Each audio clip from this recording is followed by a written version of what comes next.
Welcome to the Intimate Marriage Podcast, where I teach educated, successful couples how to have incredible, passionate relationships so that you can stop compromising and start feeling fully alive in your relationship. I'm your host, Alexandra Stockwell, aka the Intimacy Doctor. I'm a physician and an intimate marriage expert. My husband and I have been married for 26 years. We have 4 children and full professional lives, and we've created an amazing relationship. I've also shown hundreds of couples how to do so as well. If you want to deepen your understanding of your own relationship and learn to access new heights of emotional, sensual, and erotic intimacy, you're in the right place. I will show you how. Now let's dive in. It is my pleasure to welcome Marie Elizabeth Molly and Patrick Price to the show. I will do a bit of an introduction second, actually. But first, I just want to say a really warm welcome and thank you for joining us. Thank you so much for having us. Thanks. I'm glad to be here. Okay, fantastic. So Marie Elizabeth Molly is an incredible relationship coach in her own right. Her business is called Relationship Alchemy. And in my very now not private opinion, Patrick Price could also be an amazing relationship coach, but that is not the choice that he makes. And what that means is that the two of them have a very rich, intentional, self-aware, growth-based relationship.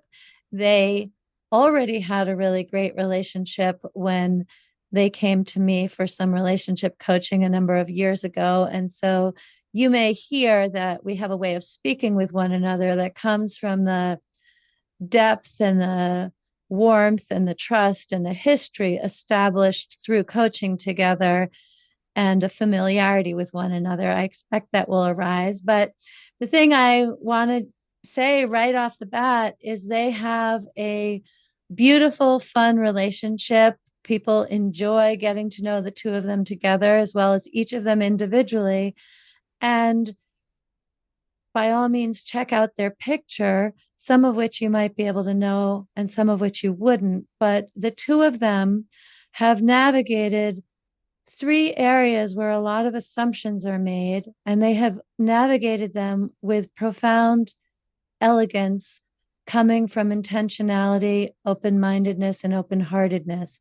And that is differences in age, race, and financial abundance. I'll just say, I'm not exactly sure which language you would use. So just to start right off the bat, will you introduce the differences in these 3 areas that the two of you share: age, race, and money? Well, I am a Black man, and Marie Elizabeth is... I'm a white woman who's also Latina. I am 42 years old now. I have to think about that for a second. I'm 55. So we have a little bit of an age gap. And Marie Elizabeth has a much greater financial wealth than I do. Yeah, I inherited money in my 30s and I'm independently wealthy, although I have a business and I'm entrepreneurial and I love my work and work actually harder than I probably need to because I enjoy it so much. And I support us both. Okay, so you both have said those things with so much ease in the way that really gets at the core of what I want to talk about with you today, that you mention, Marie Elizabeth, that you're older than Patrick.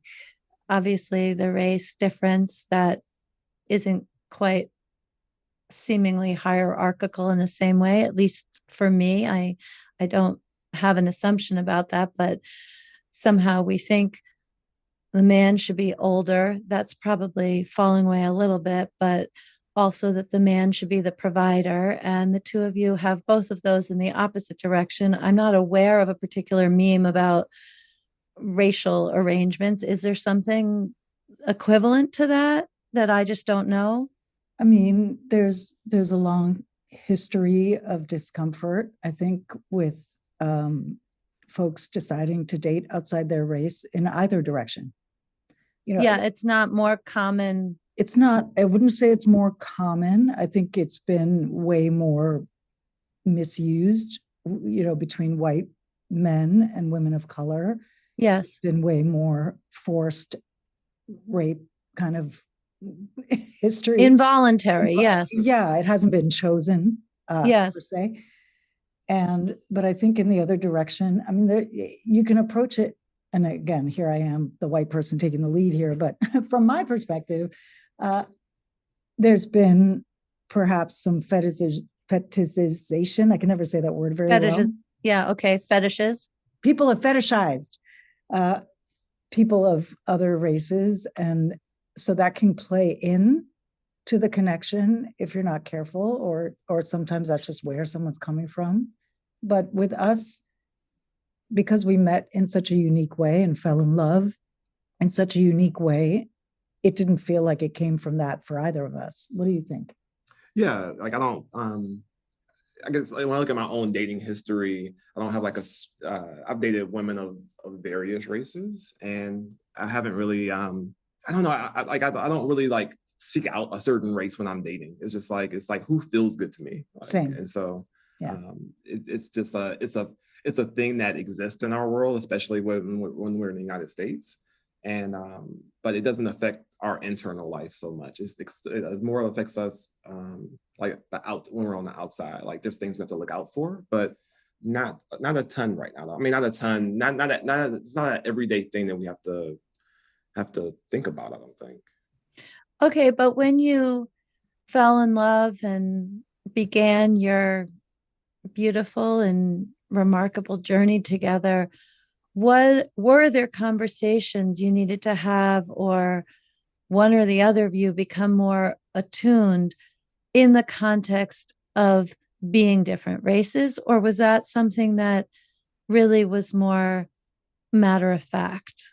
So people of color living in a world, in a country that's predominantly white, are very used to navigating white culture.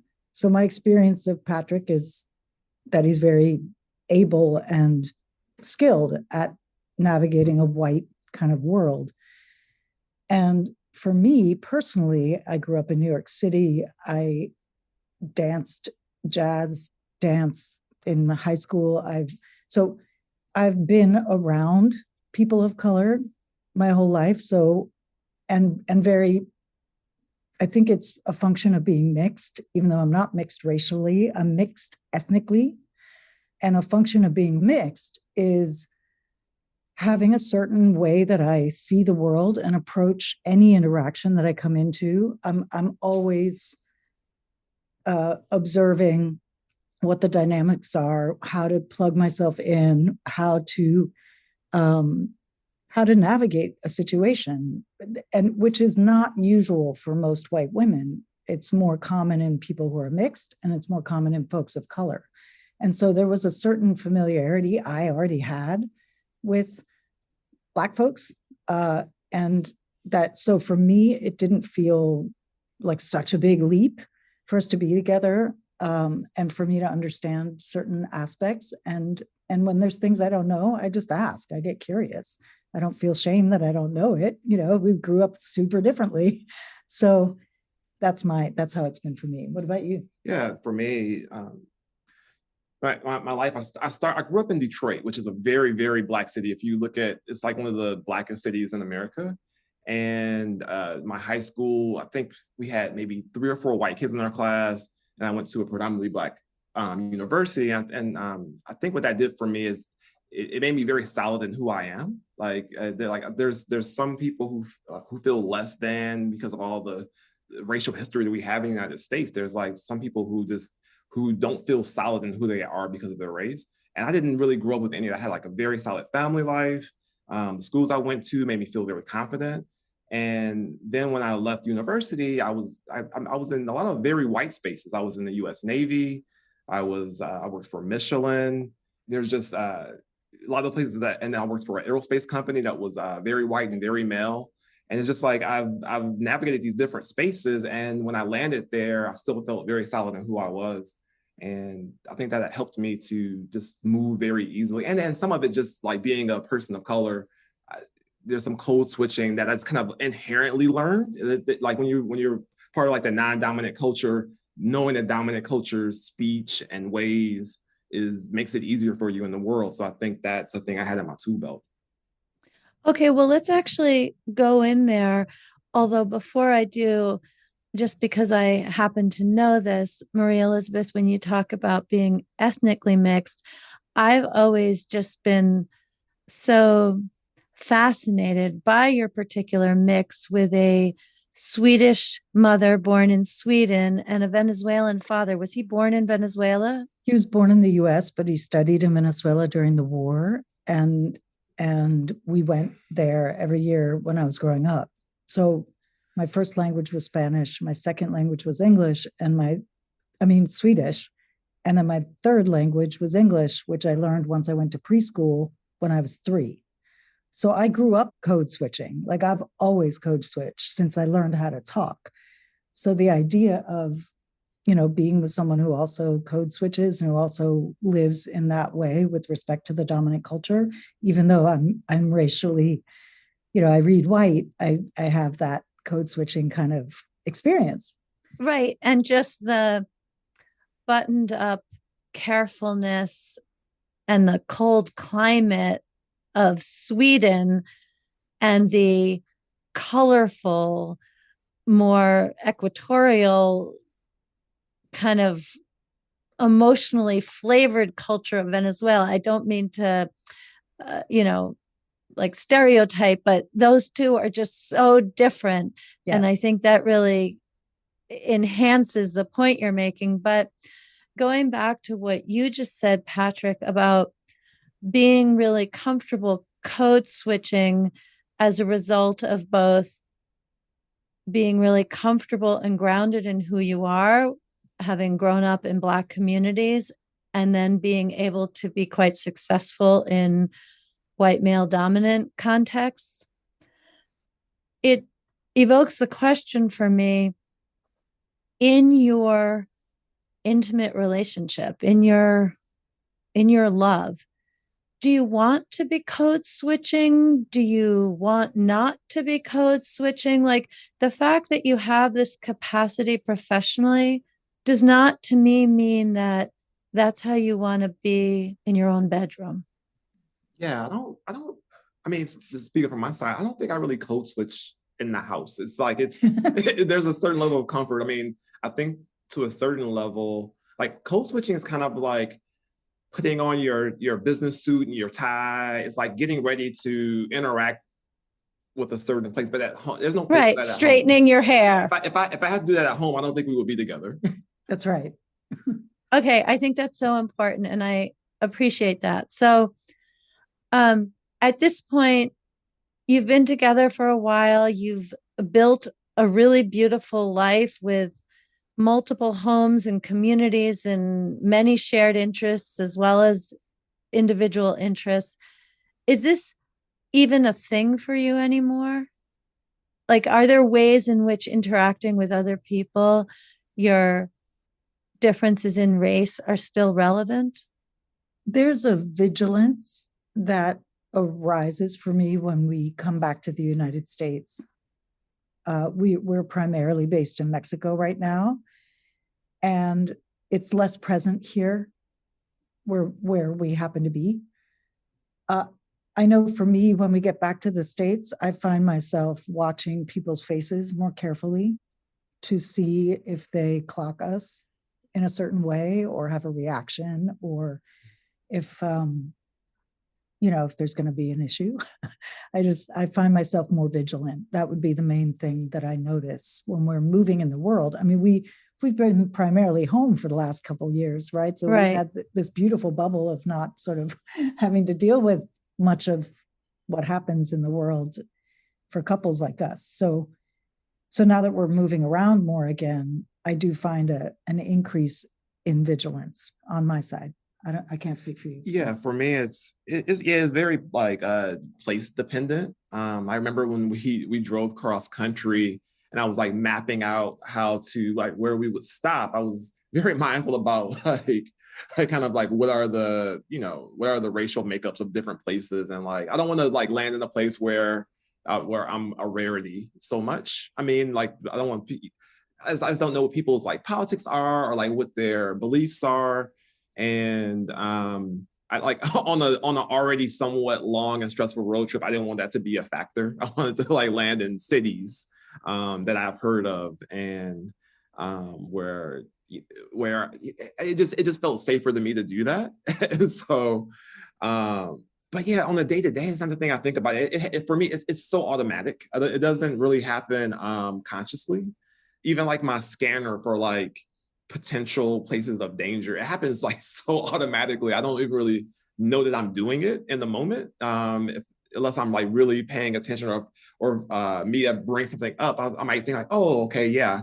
Like I noticed that I always like track where police are. I always know. She's like, oh, there's a cop there. Like, oh yes, I know. It's like, oh yes, I know. I am very aware of this. I'm very aware where they are all the time. But yeah, here in Mexico, it's a thing that it's a thing that I can like turn down quite a bit, I notice. But we were in Santa Monica last week, and we were eating dinner outside, and there was a homeless man sleeping on the ground behind me. Patrick could see him, so he was behind me. And two police officers came over and went over, put on their gloves and went over to wake him up. And I felt this immediate, my hackles rose, and I immediately said to Patrick, "Ooh, I hope he's going to be okay." My just immediate reaction was like, "Ooh, I hope it's going to be okay." And Patrick was watching over my shoulder, and what did he say? And I was like, then I saw the man's face, and I was like, "Oh, he's a white man. He's going to be okay. He's going to be okay. He's going to be okay." I mean, I know there's a certain way where people of certain socioeconomic conditions are treated more harshly by police, but like this man was yelling at the cops. He was berating he literally them. was berating them, and they were responding respectfully. And I was like, yelling at the police said no homeless Black man ever. Like it's not a thing that's done, because you don't know how that's going to turn out. Yeah. And so I was like, oh yeah, that man's going to be okay. And then he yelled at the cops and stormed off because he's like, stop harassing me. And he just kind of, went on his way, Yeah. I want to share my deep appreciation for these awarenesses began when I was, oh my goodness, that was a long time ago. It was in my early 20s.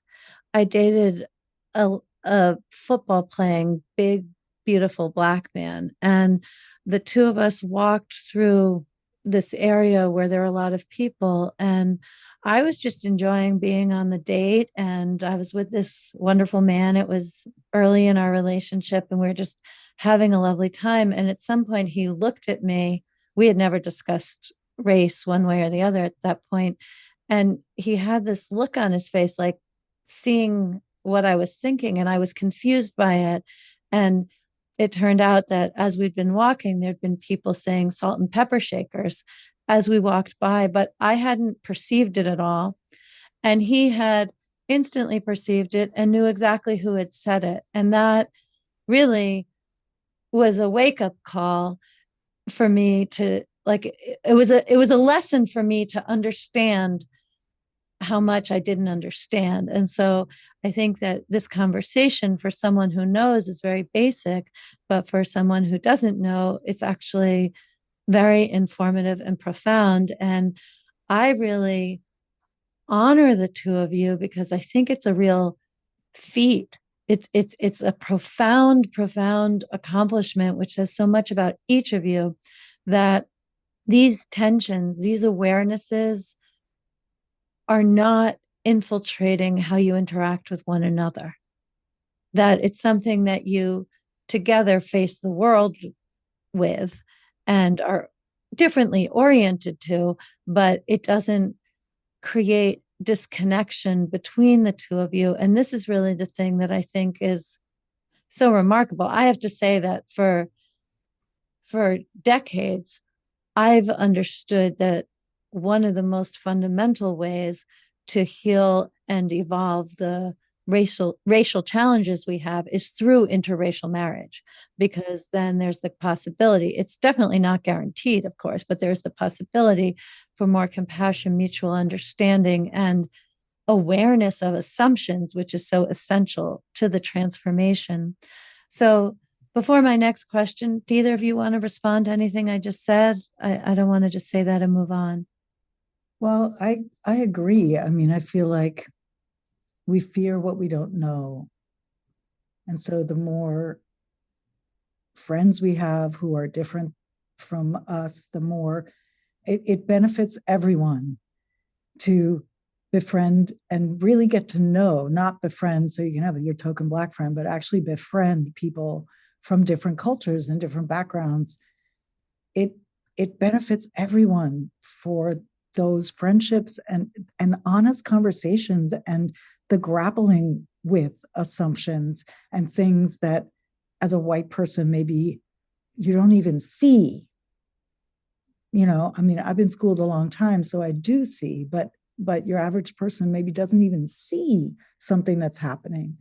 And so as you befriend people who are unlike you, then there's the chance to really widen your relationship to the world. I mean, we live in this incredible, I mean, as somebody who grew up between 3 countries, I've never had the luxury to think one culture gets it right, or it has the right way. I've just never even had that luxury to be so small-minded, right? I had to the luxury to be so small-minded. But you know what? In the context of relationships, we all indulge in that luxury. Yeah. So that is beautiful. Anyway, you go ahead. Yeah. I think you have something there, like about the interracial relationships and marriages helping to bridge things. But I think there's a caveat that needs to be put in there. As long as they're relationships that are rooted in the attention and communication, because and respect. Because I see some examples of interracial relationships that are missing that level of attention, and I'm not sure the same kind of conversations are being had. And I think also there's a certain level of vulnerability about what we know and what we don't know, and what we're feeling in the moment, especially when it's hard, and being revealed when things are hard or when they hurt. Some of the things that just make being in relationship work, also are useful for sewing up divisive or difficult racial things. I think you have to have that level of both attention and vulnerability for it to really get it growing. Absolutely. Okay, so now anyone listening can see why I said you, of course, would be such a great relationship coach too. In fact, will you give us a mini lesson on attention? Because you are a superstar in how you use your attention to fuel and nourish how you feel and your relationship feels. If someone is listening and sure, we all like attention. We need to receive attention. If we don't in childhood, then that makes for a very challenging life ever after. But at a deeper level, can you say something about how attention is so essential for a good relationship? Yeah. I think there's a thing that happens with us. We might have an argument about something, and my first instinct is usually either to run, hide, or fight. And then over time I've learned how to dial that down a bit, and my next instinct is to think about my internal state. How am I doing, without having to make Maria Elizabeth wrong or make myself right. that's probably actually the sneakier part of me. I might try to make myself right, but if I slow down, I can think. First, I think of what's happening with me, and what do I need. This happens to myself. It happens really quickly in the background now, but I stop, and what do I need, and then I'll think, does Maria Elizabeth need anything right now? And I may ask her. And then another thing from our time coaching together, I'll think, what does our relationship need? And so I put my attention on myself, in this order: myself, the relationship, and then Maria Elizabeth. And that usually gives me space to be able to de-escalate and figure out what's going on. And we usually have a heartfelt conversation after that. Beautiful. Just beautiful. So in terms of attention, listening, vulnerability, asking questions, and not assuming you have the answers, and not assuming you're wrong either, like not making yourself right and not making yourself wrong, and same with the other person. Anything you would say about, has your difference in age mattered to either of you before? I think again, I'm speaking for me, I think it's mattered more to me. I've been more nervous about changes in my body, stuff that's happening as I get older. I get more nervous about that. My perception is that I get more nervous about that than he does, and I care more about it than he does, and I'm more sensitive to fluctuations in my weight or my energy level or any of my pain level, because I tend to have pain always in one place or another. And so I feel like I'm more nervous about it than he is. And I'm also more nervous about how we will be perceived in the world as our age difference gets more visible. Like right now, it's not super obvious. I assume people meet you and don't think twice one way or the other. Yeah, they can't tell, but eventually it'll be more visible. Because you're both healthy, vibrant, attractive people. Right. And we take care of ourselves, but a part of me is somewhat vigilant for the day where it is more obvious. And yeah, when people find out, they're usually like, "Oh, you go, girl." They sort of, "Oh, cougar, go get it." I kind of, and that makes me throw up a little in my mouth, but I smile. And, it's nice that I'm at least not receiving some kind of, "Ooh, that's gross." Like at least that it feels better than the alternative. But again, there's a way except that it's also false because you don't have a cougar vibe. I don't. I'm not like, that's not what you were aiming for. Right. I mean, yeah. And so I feel like we just connected so deeply on the soul level, and the meat suits happen to be what the meat suits are, but we're this connected thing underneath the meat suits that just transcends it. It's not that it doesn't exist. It's not that it never comes into play, but we're not relating as these ages. Every now and then, of course, like a music reference or some reference one of us will miss because we're different generationally, but mostly it doesn't come up a lot. How about for you? I mean, on the inside, I'm probably like, she always like refers to my inner old man. I'm very like, yeah. I like facility. He's a little old man. Like, I mean, I have a very young exterior, but on the inside, I mean, since I was a kid, like my mom and her friends would be like, they're like, that boy's been here before. I have a very old soul, not self-proclaimed. And it's not even just like an old soul. I think it's more like a timeless soul. Cause I like to like talk to little kids or talk to older people. I don't have like, I kind of have a facility with different, like up and down the age spectrum. I don't really have it's even to think about my own age. Like when you asked me how old I was, or you didn't ask me, but I said how old I was. And like, I had to pause for a second because I never really feel like a certain age. I just feel like me. So it's, I think in our relationship, I think Maria Elizabeth's worries about the age thing are a bigger impact than the age thing itself. I don't think the age thing is much of a thing. And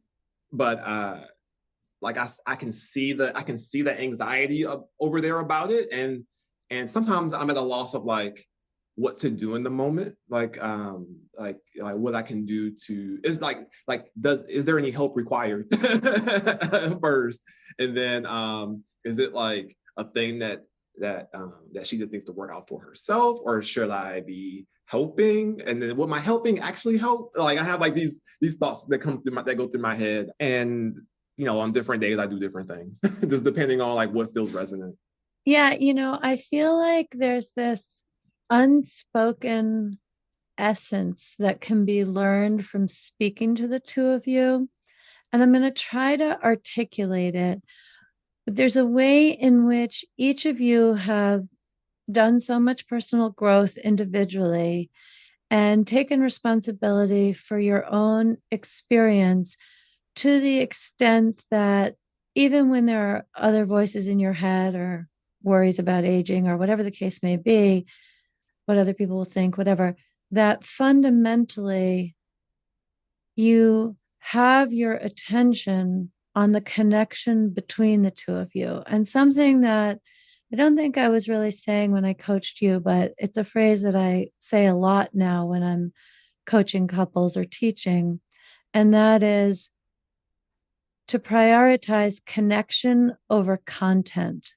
And what I mean is to focus on how the conversation feels, just at least a little bit more than the particular information being exchanged.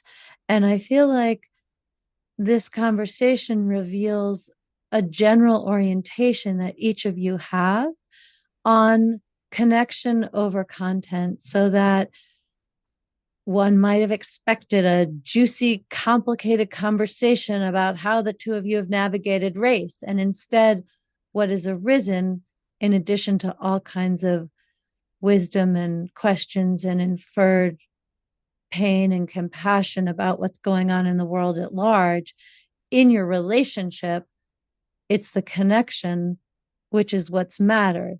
And the same thing, plus or minus Maria Elizabeth's inner voice about aging, in the relationship itself, what matters is the connection. And you've made all these secondary or these adjectives be just that, adjectives for the connection itself. And was that also true in navigating financial difference? Because I want to be really clear, like, Patrick, you have earned money in your own right. You are a professional. You were all set to be the provider if that's the way your life had developed. It's not that you can't make money. I just want to make that super clear, that you have all this capacity and have done it and have been a very successful professional. And yet the two of you have this beautiful life set up where Maria Elizabeth is the financial provider. And I wonder if that was any stickier than these other issues, or once again, focusing on the connection was what really set the context. I think the stickiest place is that we just didn't talk about it for a while. I mean, I think there was a lot of conversations. Although we chose deliberately. So when his last job ended, we talked about him going back to engineering or what. And I just asked, well, what would you want to do if you didn't have to go back to engineering to pay the bills? What would you want to do? And I've always wanted to like play golf at a really high level, like professional golf, like would be my highest aim. And so I mean that's where I've been spending a lot of my time lately, is training and working with coaches and seeing if I can play at that tier. So because I had the capacity to support us, my response was, oh, you want to train, you want to give it a shot?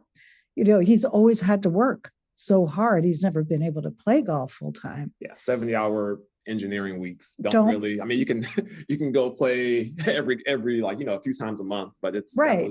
It wasn't a way for him to get to his dream, and so I was like, well, why don't I carry us? I mean, we just kind of had one conversation about it, and that was kind of it. But what's been funny about it comes up sometimes in sneaky is not the right word. unexpected, maybe is a better word. Sneaky has a little too much charge on it. But for example, we went shopping one Christmas for some new clothes, and they were more expensive than anything that Patrick had bought before. And it threw him into a full-on, he had a nightmare that night that we got robbed. He woke up the next morning and tried on the clothes, hoping they wouldn't fit so he could return them. I mean, it really triggered a deep thing. And I just looked at him and I said, I think we hit your upper limit. I don't know if your listeners are familiar with the idea of an upper limit, but an upper limit is the amount of good that your brain can handle having in your life. Yeah, the set point. Yeah, it's like your set point. I said, I think we blew your upper limit, and I think you're destabilized. And he was like, you're absolutely right. That's exactly what's going on. I said, well, you have a choice here. You can either return the clothes and go back to your set, comfortable place of the same 3 pairs of jeans that you always wear, or you could expand and receive the new clothes with gratitude and get excited about it, and he had to kind of work it out himself. But it was a really pivotal moment, I think, for us, because it was an area that's comfortable for me to give in. And it was a deep spot of discomfort in receiving. So that's one of the examples that stands out the most. Except that what stands out for me with respect to your part in that, Maria Elizabeth, is you probably had some feelings, but you were very generous in whether he chose to receive them. I mean, you were generous in giving, but that's not the point. That's not where I'm pointing right now. But you were generous in accepting however Patrick was going to navigate this. Oh yeah, it was so clear. Like I didn't really have a lot of feelings. I found it. I was like, oh my God. There was a tenderness for me. It was like, I'm sorry. I almost felt a little bad. Like, I'm sorry I blew your upper limit. Like, this was just fun for me to get this beautiful suit jacket, and, a few other things. And it was like, it was so fun. And I didn't know there was such a sensitive spot there. Right. So it was inadvertently hitting this trigger that I didn't mean to hit, and didn't know was there. And we just had never hit it before because we'd never splurged like that before, right? So every now and then we come across a spot like that where I can more easily expand into a certain thing because I have more history of doing that. I mean, my upper limit gets blown too. Not for nothing. Like I just even staying at a nicer hotel than I'm used to staying in. It's like, whoa, so it's not that I don't have upper limits around what I allow myself to experience. But that's the one that comes to mind in terms of the biggest thing that showed up for us around it. Yeah, I think the key word there too was expansion. There's like, and I think that's why I love this relationship so much, because there's like all these opportunities for expansion.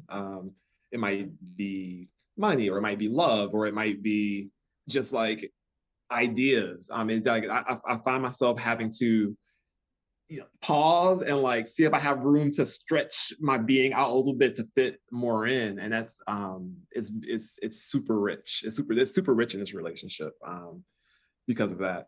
And and it's the touch back on the finance piece. I think just my home situation growing up, I grew up quite poor. Like I didn't know I was poor until I was in my high school economics class, and they had like a little blurb in there about the poverty line. I was like, oh wow, like I was like, my family definitely makes less than that. And I was kind of shocked because in my mind, to be poor meant like we didn't have food or clothes or but there were some telltales. Like there was my mom sometimes would have trouble with bills or different things like that. And I think as a kid, I had this I think my mom was a great counterexample of how to handle finances in a certain way. And so I think there was like this line in the sand that was like, I am not going to be without. And so I think like seeing the price tag on that jacket, it just like triggered this whole thing around like I never had like the fancy clothes when I was a kid. Like that was something our family just could not afford. And so I think that was a thing I was carrying with me, and my, that was a little bit, something I was carrying with me that I didn't know was still there. So when it happened, it was like, why am I having all these feelings? Why am I sweaty? Why are my palms sweaty? It took me totally into like my involuntary. And thank God I have this partner who can like look at me and like have an idea of what's happening over here in my internal, sphere, and like, and to be generous with her attention and her love and kindness. So yeah, it's a fun game we have. One thing I will say that I'm super grateful for is Patrick has, as an engineer, and he's way better at picking apart budgets and spreadsheets. And for example, this remodel that we're in on our home in Santa Monica, he mostly handles the logistics of that. And I'm so grateful because it frees me to focus on the business or my business. And so so even though I'm the one signing the checks, we are co-creating everything we're doing. And that's how, at least that's my experience of it. I hope that's yours too. Yeah, it is. It is.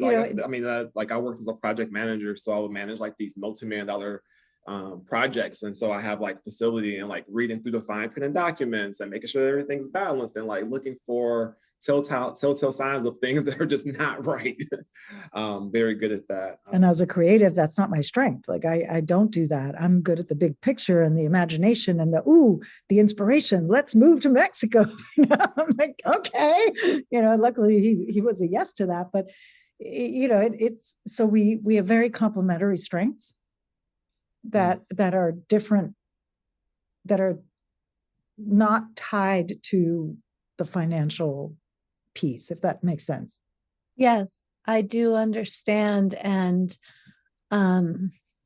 it's really just beautiful. I feel like this conversation was has been relatively calm, but it's filled with these glowing embers and the lushness of familiarity and a willingness to grow and see oneself and see one another with generosity. It's really incredible to hear you talk about these areas which really could be a source of incredible conflict, and instead they're a source of nourishment and expansion.